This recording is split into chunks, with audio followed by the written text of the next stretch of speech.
V razstavišču ArtKit v Mariboru predstavljamo novo razstavo oziroma nov projekt umetniškega tandema Plateau Residus, ki ga sestavljata Eva Pavlič-Seifert in Aljaž Celarc z naslovom Zaslonke v pokrajini.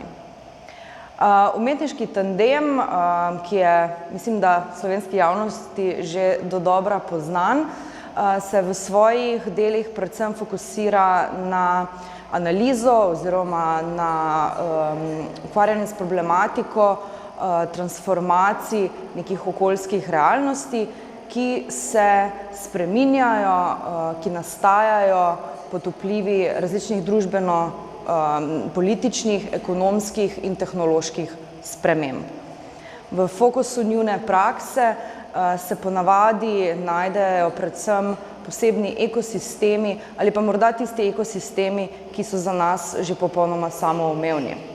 V prejšnjem letu smo namreč v Kibli z umetniškim tandemom sodelovali tudi pri novi iteraciji projekta Subpersona, kjer sta se predvsem fokusirala na etiko in različne sodobne načine upravljanja z gozdovi.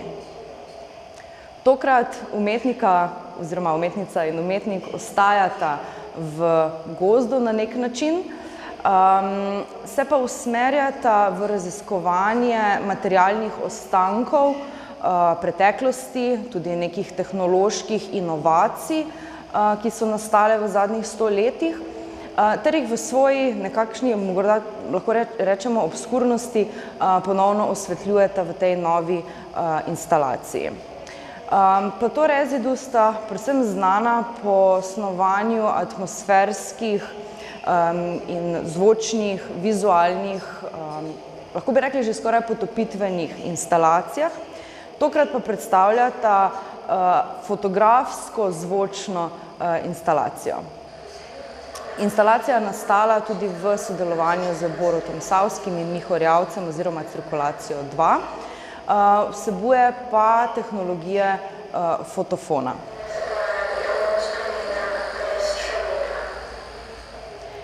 Dve večjeformatni fotografiji, ki jih predstavljamo torej v razstavišču ArtKit, prikazujeta območje nekdanje rapalske meje, ki je s podpisom mirovne pogodbe v Rapalu 1920 razdelila teritorija, torej kraljevine SHS, kraljevine Srbov, Hrvatov in Slovencev in pa kraljevine Italije.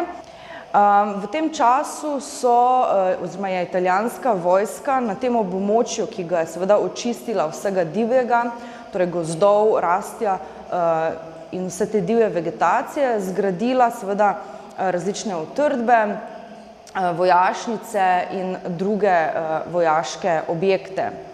V enem izmed teh objektov, natančneje bunkerju oziroma zaklonišču, pa je bil takrat pred 103 leti v uporabi tudi fotofon. In ravno osvetljevanje te neke zgodovinskih momentov, zgodovinskih dejanj in pa tudi iznajdbe, torej fotofona, umetnika Aljaž in Eva osvetljujeta v tej instalaciji.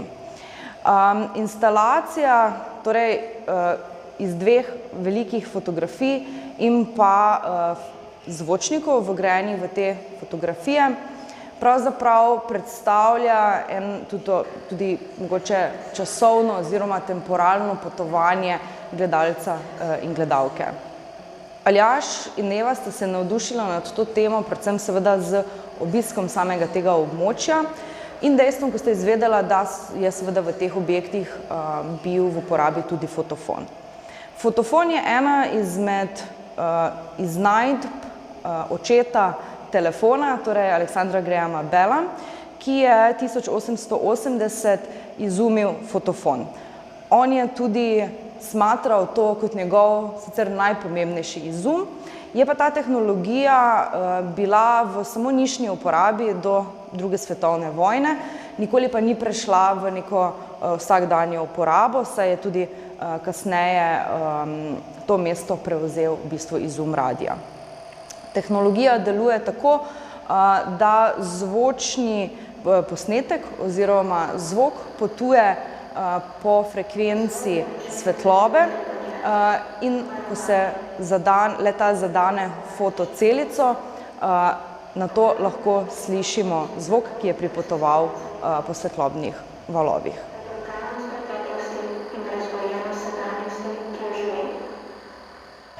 Obiskovalec oziroma obiskovalka, ko vstopita v samo instalacijo, vzameta lahko svetilko, ki je bila posebej za ta namen tudi izdelana. Gre namreč za tako imenovane low technologies, oziroma neko preprosto naredi sam tehnologijo.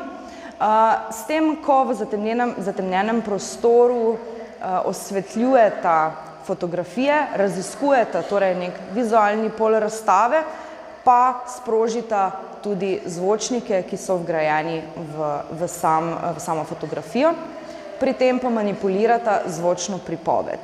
Torej naracija, ki jo obiskovalec in obiskovalka slišita, nas popelje v neko poetično doživljanje preteklosti, vedno v navezavi z sedanjostjo. Namreč te fotografije so bile posnete, torej lahko bi rekli, na vrhu informacijske dobe, sama instalacija pa se vrača v zoro le-te, torej dobrih 103 leta nazaj.